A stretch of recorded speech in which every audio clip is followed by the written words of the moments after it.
Good afternoon, I'm John White with Black Video News. We're on the east side of San Antonio at Martin Luther King Plaza covering the Justice for Trayvon Martin case. We've just got through listening to many speeches and testimonies from a lot of the city's leaders, including State Representative of 125, Joaquin Castro. With me right now, Dr. Morris Stribling.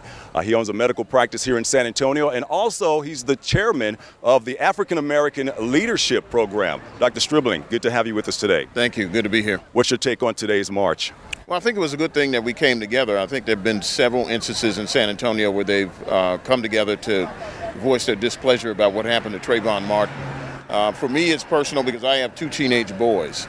And, you know, you have to worry every day as a black parent, especially when you have males, as to whether or not they're in an improper situation that may cause them harm. So that's probably something that most parents of other races don't have to worry about. So that's a big concern for me.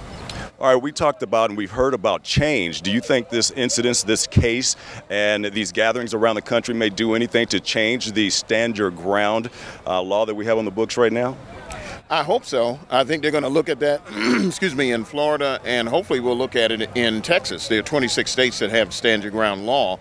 And that's something that probably slipped by us in terms of how it can be used against us, especially as minorities. So going forward, I think one of the things we ought to do is approach our legislature about changing that law so that people don't use it as a method to be a vigilante and to go out and to take justice in your own hands. So that's one thing that we ought to do. The other thing we ought to do is to make sure that we take a careful accounting of when minorities are murdered or attacked, especially by police, and when there's a cover-up.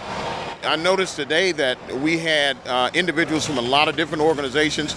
Those organizations need to stay in touch with one another and make sure that we keep track of our law enforcement agencies and make sure that black people in particular and Hispanics are being treated fairly with the criminal justice system. All right. Dr. Morris Stribling. I'm John White with Black Video News covering the Justice for Trayvon Martin case here at Martin Luther King Plaza on the east side of San Antonio.